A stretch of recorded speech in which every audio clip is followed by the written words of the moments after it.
நீங்க ஏஎல் முடிச்சிட்டு இருக்கீங்களா? அரசு பல்கலைக்கழகம் ஒன்றில் இடம் கிடைக்கலன்னு கவலையா இருக்கீங்களா? தனியார் உயர்கல்வி நிறுவனத்தில் பட்டப்படிப்பை தொடர்றதுக்கு பணம் ஒரு தடையா இருக்குதா? அப்படின்னா இது உங்களுக்கான வீடியோ. உலகெங்கும் பறந்து வாழக்கூடிய மறைத்தமிழ் நேயர்களுக்கு வணக்கம்.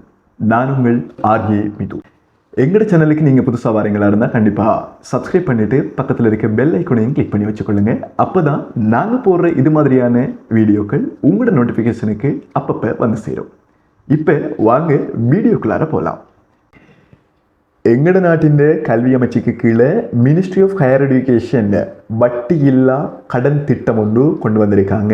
இந்த கடன் திட்டமானது யார் யாருக்கு பொருந்த இருக்குது, யார் யாருக்கு வழங்க போகிறாங்க, இந்த கடன் திட்டத்தை பெற்றுக்கொள்ளணும்னா நாங்கள் என்ன செய்யணும், இந்த நன்மைகள் என்ன, தீமைகள் என்ன, இது போன்ற பல்வேறுபட்ட விடயங்களை நாங்கள் இந்த காணொலியில் பார்க்க போகிறோம்.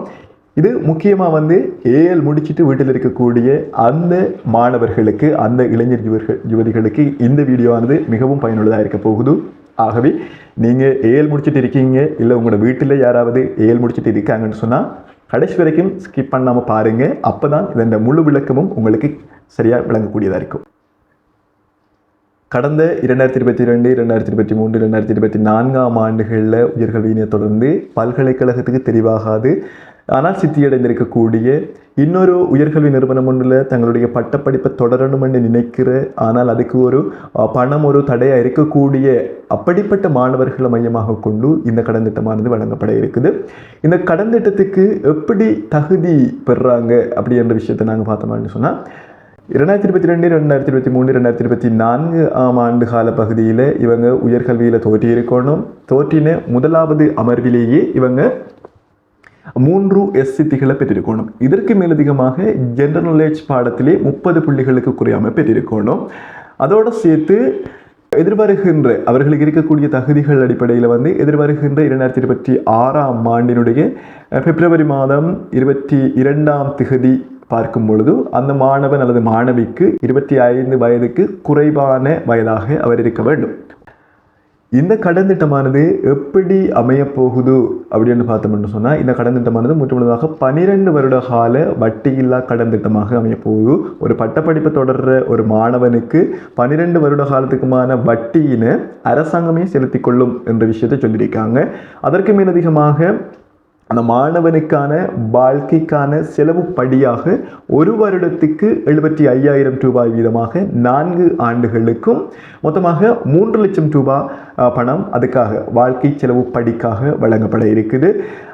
அது மட்டும் இல்லாமல் இந்த மாணவர்கள் கற்றுக்கொள்கிற அந்த பட்டப்படிப்புக்கான முழு பணத்தொகையினையும் அரசாங்கமே பொறுப்பேற்றுக் கொள்றதுக்கும் இருக்குது. சரி, இந்த மாணவர்களுக்கு வழங்கப்படுற கடன் எப்படி திரும்பி செலுத்துகிற சலுகை என்ன வழங்கியிருக்காங்க அப்படின்றத பார்த்தோம்னு சொன்னால், இந்த மாணவர்கள் தங்களுடைய பட்டப்படிப்பை முடித்த பிறகு ஒரு வருடத்துக்கு பிறகு தான் இந்த கடன் தொகையை அவங்க செலுத்துறதுக்கு ஆரம்பிப்பாங்க. அப்படி ஆரம்பித்து 7 தொடக்கம் 8 வருடத்துக்குள்ள இந்த கடன் தொகையை அவங்க செலுத்தி முடிக்கக்கூடியதாக இருக்கும். என்னென்ன துறைகளில் படிக்கிற மாணவர்களுக்கு இந்த சலுகையானது வழங்கப்பட இருக்குது, அல்லது இந்த சலுகையினை கொண்டு என்னென்ன பட்டப்படிப்பை நாங்கள் மேற்கொள்ளலாம் என்ற விஷயத்தை பார்த்தோம்னு சொன்னால், இந்த கடன் தொகையை நீங்கள் பெற்றுக்கொள்ளணும் அப்படின்னு சொன்னால் உங்களுக்கு என்னென்ன தகுதி இருக்கணும் என்று பார்த்தோம்னு சொன்னால், 2022, 2023, 2024 ஆண்டுகளில் நீங்கள் நிச்சயமாக காப்பத உயர்தரத்தில் நீங்கள் தோற்றியிருக்கணும். அதற்கு மேலதிகமாக 3 பாடங்களிலும் ஒரே அமர்வில் சித்தியினை நீங்கள் பெற்றிருக்கணும். அதனையும் தாண்டி ஜெனரல் நாலேஜ் பாடத்தில் நீங்கள் 30 புள்ளிகளுக்கு குறையாமல் பெற்றிருக்கணும். நீங்கள் அப்படி இந்தந்த தகுதிகளை கொண்டிருக்கீங்க. முகாமைத்துவ பீடம், கணினி விஞ்ஞானம், பொறியியல் மற்றும் உயிரியல் விஞ்ஞானம் ஆகிய 4 பாடங்களை நீங்கள் தெரிவு செய்து இந்த பாடங்களில் நீங்கள் பட்டப்படிப்புகளை மேற்கொள்ளலாம். அந்த வகையில் உதாரணமாக முகாமைத்துவ பீடத்தில் படிக்கக்கூடிய ஒரு மாணவனாக இருந்தால் அதிகூடிய தொகையாக 9 லட்சம் வரையான கடன் தொகையினை நீங்கள் பெற்றுக்கொள்ளலாம். அதே மாதிரி பொறியியல் துறையில் கல்வி கற்க நினைக்கிற ஒரு மாணவனாக இருந்தால் 15 லட்சம் வரையிலான நிதியினை பெற்றுக்கொள்ளலாம். அதே மாதிரி கணினி விஞ்ஞானத்தில் நீங்கள் பட்டப்படிப்பை தொடர இருக்கிறீங்களா இருந்தால் நீங்கள் 10 லட்சம் வரையிலான கடன் தொகையினை பெற்றுக்கொள்ளலாம். இந்த கடன் திட்டத்துக்கு நீங்கள் விண்ணப்பிக்கணுமாக இருந்தால் உங்களுக்கு என்னென்ன தகுதி இருக்கணும் அப்படின்னு பார்த்தோம்னு சொன்னால், 2022, 2023, 2024 ஆண்டுகளில் நீங்கள் உயர்தரத்தில் ஒரே அமர்வில் வந்து 3 SCTகளை பெற்றிருக்கணும். அதோடு சேர்த்து ஜெனரல் நாலேஜ் பாடத்தில் வந்து 30 புள்ளிகளுக்கு குறையாமல் பெற்றிருக்கணும். அதையும் தாண்டி எதிர்வருகின்ற 2026ஆம் ஆண்டு பிப்ரவரி மாதம் 22ஆம் திகதி அன்று பார்க்கும் பொழுது உங்களுக்கு 25 வயதுக்கு குறைவான ஒரு நபராக நீங்கள் இருக்கணும். சரி, இப்போ நீங்கள் இந்த அத்தனை தகுதியும் உள்ள ஒரு மாணவனாக நீங்கள் இருக்கீங்கன்னு சொன்னால் நீங்கள் எப்படி விண்ணப்பிப்பீங்க?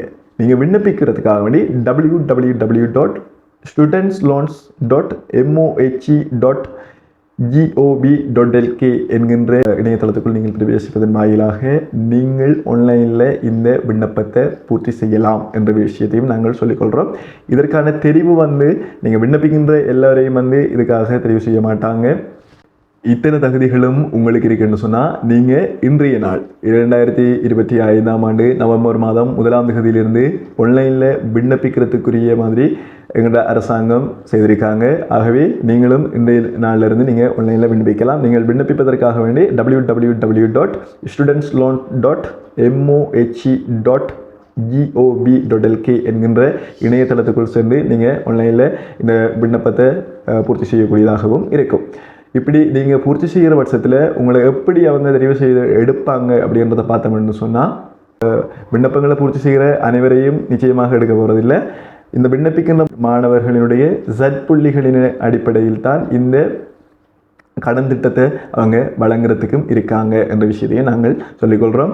நீங்கள் Z புள்ளிகளின் அடிப்படையில் நீங்கள் தெரிவு செய்யப்பட்டுட்டீங்க அப்படின்னு சொன்னால் நீங்கள் அதற்கு பிற்பாடு உங்களுடைய பெற்றோர் அல்லது பாதுகாவலரோடு 2 பிணையாளிகளையும் இணைத்து கொண்டு உங்களுடைய வங்கி படிவங்களை நீங்கள் அரசாங்கத்துக்கு சமர்ப்பிக்க வேண்டியதாக இருக்கும். அதற்கு பிற்பாடு உங்களுக்கு அந்த கடன் தொகையினை பெற்றுக்கொள்ளக்கூடியதாக இருக்கும். இந்த வீடியோ உங்களுக்கு ஒரு பயனுள்ள வீடியோவாக இருந்திருக்கும் என நம்புகிறேன். இது எந்த அளவுக்கு பயனுள்ளதாக இருக்குது என்றதை நீங்கள் லைக், ஷேர் மற்றும் கமெண்ட் பண்ணுறது மூலமாக எனக்கு தெரியப்படுத்துங்க.